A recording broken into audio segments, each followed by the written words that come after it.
কখন কাকে কোথায় নেতৃত্ব দিবেন। নাজিমুদ্দিন আলম 3 বার বাংলাদেশে এমপি ছিলেন, এই 14 সালে মানুষ তাকে এমপি করেছে।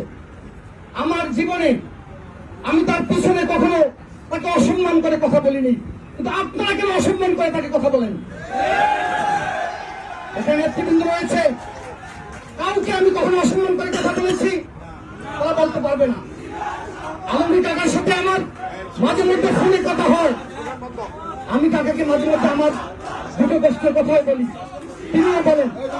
তিনি বলেন যে বাবা, পার্টিটাকে আগে টিকে রাখতে হবে।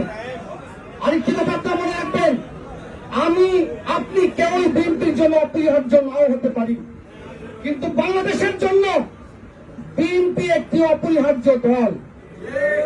অতএব বিএনপিকে বাংলাদেশে টিকিয়ে রাখতে হবে। যে স্বপ্ন নিয়ে আমাদের প্রিয় নেতা জনাব তারেক রহমান 1000 মাইল দূরে থেকেও গত 16 বছর আন্দোলন করেছেন, সংগ্রাম করেছেন, ব্যক্তিগত জীবন, পারিবারিক জীবনকে দেশের মানুষের মুক্তির লক্ষ্যে উৎসর্গ করেছেন, সেই কাঙ্ক্ষিত লক্ষ্য কিন্তু আমাদের এখনো অর্জিত হয়নি। আমি আপনাদেরকে আজকে বক্তব্যতে বলেছি, আমি নিশ্চয়ই ভুলের ঊর্ধ্বে নই, আমার ভুল ত্রুটি হতে পারে, আপনি আমাকে বলেন যে আমার এটা ভুল হচ্ছে। তবে আমি আপনাকে দায়িত্ব নিয়ে বলছি, আমার জ্ঞাত সারে কোন আওয়ামী লীগ আমার কাছে এখন পর্যন্ত প্রশ্রয় পায়নি। ভাই, আপনারা ফেসবুকে তাদের কথা লিখেন, তাদেরকে পার্টি বহিষ্কার করেনি, এবং আমার কাছে আসার পূর্ব মুহূর্ত পর্যন্ত তারা স্বাচ্ছা বিএনপি ছিল। আমার কাছে আসার কারণে আপনারা যাকে আওয়ামী লীগ মনে করেন, এই ফয়সালা আমি দিতে পারবো না। ব্যক্তিগত ভাবে কাউকে হেবার দেওয়ার জন্য রাজনীতি করি না। আমার কাছে আগে দল, তারপর হচ্ছে অন্য কিছু। দল যদি আমাকে অন্যায় করে, কালকে সকাল যদি ছুঁড়ে ফেলে, আজকে যারা এসেছেন কেউ আমার দিকে ফিরেও তাকাবেন না, এটাই সত্য কথা। রাজনীতিবিদদেরকে আমি প্রায়ই বলি, রাজনীতিবিদদেরকে বিনা কারণে কেউ সালামও দেয় না, সম্ভাবনাকে লালন করে, ভালোবেসে রাজনীতিবিদদের পিছনে কেউ হাঁটেও না। এ কথা শুনতে কষ্ট লাগতে পারে, এটা আমার অভিজ্ঞতা থেকে বলি। যাই হোক, আপনাদের প্রতি আমার অনুরোধ, চরফেশনে বিএনপিকে আপনার ঐক্যবদ্ধ রাখুন। পার্টি যাকে নমিশন দিবে তার পক্ষে আপনার কাজ করুন, এবং পার্টি যদি আমার বাইরে কাউকে নমিশন দেয়, আমি যদি কাজ না করি, আপনারা আমাকে বিশ্বাসঘাতক উপাধি দিয়েন। আমার বাইরে কাউকে নমিশন দেওয়ার পরেও যদি আমি বিএনপির পক্ষে কাজ না করি, তাহলে আমাকে আপনারা বিশ্বাসঘাতক বলেন। কারণ বিএনপিকে ক্ষমতায় আনতে হবে, ব্যক্তি স্বার্থ এখানে খুবই তুচ্ছ বিষয়। নাজিমুদ্দিন আলম সাহেবের সাথে রাজনীতি করেছেন, আমার জন্মের পর থেকে তাদের সাথে আমার সম্পর্ক, তাদেরকে জিজ্ঞেস করেন তাদের সাথে আমার কি সম্পর্ক, পারিবারিক সম্পর্ক, অনেকের বাবা মায়ের সাথে আমার সম্পর্ক ছিল। কথায় কথায় শুধু নাজিমুদ্দিন আলম সাহেবের সাথে রাজনীতি করার কারণে আমি তাদেরকে শত্রু মনে করি না। আমি শত্রু মনে করি আওয়ামী লীগকে, যাদের কারণে আমার মতন অনেক বিএনপি নেতা কর্মী মায়ের জানাজায় যেতে পারেনি, বাবার জানাজায় যেতে পারেনি। অনেক বিএনপি নেতা কর্মী হাত করা পর অবস্থায় জেলখানায় মারা গেছে, থানার কারণে মারা গেছে, ডান্ডা বেরি পর অবস্থায় বাবার জানাজায় গিয়েছে। তারাপন হয়ে গেল আমাদের কাছে। আমি আপনাদের কাছে অনুরোধ করি, আমি আবারও বলি, এখানে আমার মুরব্বী রয়েছেন, আলমগীর কাকাকে আমি কতটুকু সম্মান করি তাকে আপনারা আমার অবর্তমানে জিজ্ঞেস করবেন। আমার যদি ভুল হয়, আমাকে চরফেশনের যে কোনো মানুষ পরামর্শ দেওয়ার অধিকার রাখে, আমি অধিকার দিলাম, এবং আমি চেষ্টা করব সেই পরামর্শ গ্রহণ করার জন্য। আমি আপনাদেরকে দূরে ঠেলে দিয়ে চরফেশন রাজনীতি করতে চাই না। আওয়ামী লীগ শত্রু না, আপনারা আমার শত্রু হয়ে গেলেন। এর চেয়ে দুর্ভাগ্য বিএনপির জন্য আর কি হতে পারে? আরেকটি কথা, আওয়ামী লীগের নেতা কর্মীদেরকে আমাদের দরকার নাই। বিএনপি নেতা কর্মীর সংখ্যা বাংলাদেশে কম নয়। ওই চিহ্নিত আওয়ামী লীগের চাঁদাবাজ, ঠকবাজ, প্রতারকদের ছাড়াই, ওই মাস্তানদের ছাড়াই বাংলাদেশে শেখ হাসিনার বিরুদ্ধে আন্দোলন সফল হয়েছে, ওই চিহ্নিত আওয়ামী লীগার ছাড়াই আগামী দিনে বিএনপি ইনশাল্লাহ ক্ষমতায় আসবে। দয়া করে ওদেরকে আশ্রয় প্রশ্রয় আমরা কেউ না দেয়। আমাদের অজ্ঞাত সময় হতে পারে, কারণ আমরা সবাইকে চিনি না। যখনই আমাদেরকে ভুল সূত্রে দেওয়া হবে আমরা যাতে এই পরামর্শ গ্রহণ করি। আমি আপনাদের ধৈর্য চ্যুতি ঘটাবো না। এবং আরেকটি কথা, আজকে থেকে যারা বিএনপির রাজনীতিতে প্ল্যাটফর্মে থেকে বলবেন আর নয় বিদেশি এবার হবে বেশি, দয়া করে তারা আমার সাথে রাজনীতি করবেন না। দয়া করে আমার সাথে তারা রাজনীতি করবেন না।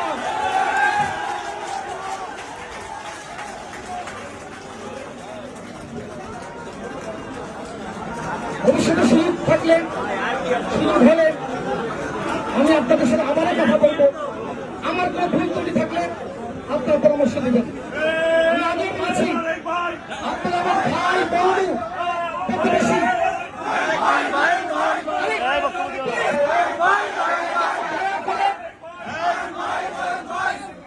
কি ব্যাপার? সুগন্ধ দেয়। আমি আগেও বলেছি, চরপেশনের মানুষ আমার ভাই ভাই প্রতিবেশী, এবং এমন হয়েছে অনেক প্রতিবেশী আমার আত্মীয় চেয়ে বেশি আপন।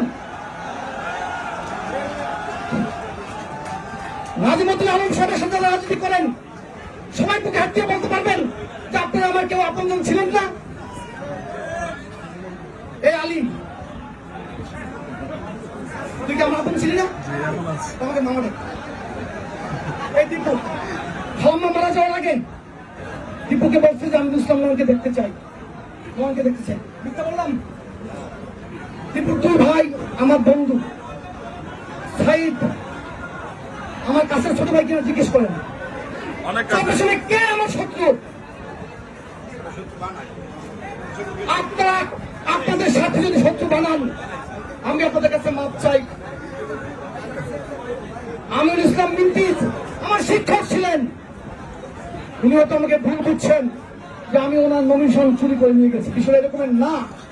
বিষয় হচ্ছে, যেহেতু আমি রাজনীতি করি, রাজনীতিতে একটা সুস্থ প্রতিযোগিতা থাকতেই পারে। এই প্রতিযোগিতা থাকা কি অন্যায়? আপনারা দেখবেন যে আমি আপনাদের নেতাদেরকে অসম্মান করি কিনা। অসম্মান করার প্র্যাকটিস আমার রাজনৈতিক জীবনে নাই। আমি যদি আরেকজনের প্রতিদ্বন্দ্বিতাকে সহ্য করতে না পারি, রাজনীতি করতে আমি কেন আসলাম?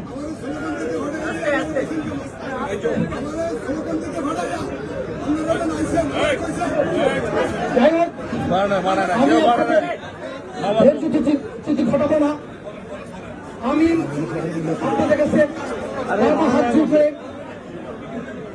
অনুরোধ করছি, রাজনীতিটা একটি সম্মানজনক প্রতিযোগিতার মধ্যে থাকুক। প্রতিযোগিতা যদি করতেই হয়, এই প্রতিযোগিতা যাতে সম্মানজনক হয়। আমার সাথে ভিন্ন মত পোষণ একজন করতেই পারে, এই জন্যই তিনি আমার শত্রু হয়ে যাবেন। তার অর্থ হচ্ছে আমার কোন যোগ্যতাই নাই তার প্রতিদ্বন্দ্বীকে ফেস করার। এই জন্য আপনাদের কাছে অনুরোধ, এটা কাউজ ভাই ছোটবেলা থেকে অনেক ভালো সম্পর্ক ছিল তার সবাই। এখানে বেশিরভাগ গুলা আছে না, কম হয়। এই তো সেলিম আমার বন্ধু, তার সাথে লেখাপড়া করছে। বন্ধু আত্মীয়।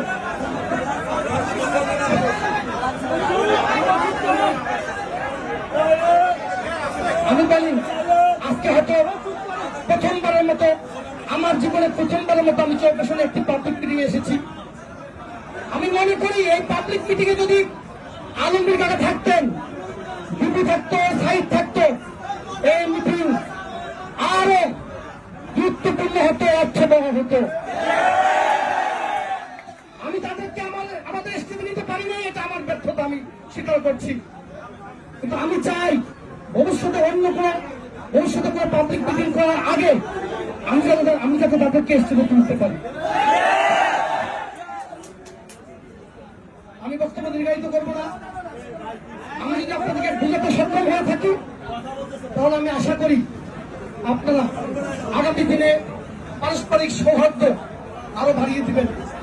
আবার রিপিট করছি, আমাদের দলের কেউ যদি বলে আর নয় বিদেশি এবার হবে দেশি, দয়া করে আমার সাথে তারা রাজনীতি করবেন না। আমার বক্তব্য কি আপনারা একটুকু বুঝেছেন? যদি বুঝে থাকেন, আমার মনে হয় আমাদের মধ্যে শত্রুতা দূরত্ব না রেখে আমাদের বরং সতর্ক দৃষ্টি রাখা উচিত, যাতে গত 16 বছর আমরা যে কষ্টের মধ্যে ছিলাম, এই কষ্ট যাতে আবার বাংলাদেশে ফিরে না আসে। আমরা কিন্তু আমাদের এখনো কাঙ্ক্ষিত লক্ষ্য অর্জন করতে পারি নাই। আমাদের প্রিয় নেতা জনাব তারেক রহমান সারাদিন সারা রাত কি পরিমাণ কষ্ট করেন এটা নিশ্চয়ই আপনারা জানেন। আর তার বক্তব্যগুলো শুনলে আপনাদের বোঝা উচিত যে রাজনীতি আগের জায়গায় নেই, গুণগত পরিবর্তন হয়েছে। আগে আমরা ঢাকার বাইরে গেলে অনেক মোটর সাইকেল বহর আমাদেরকে অভ্যর্থনা জানাতো।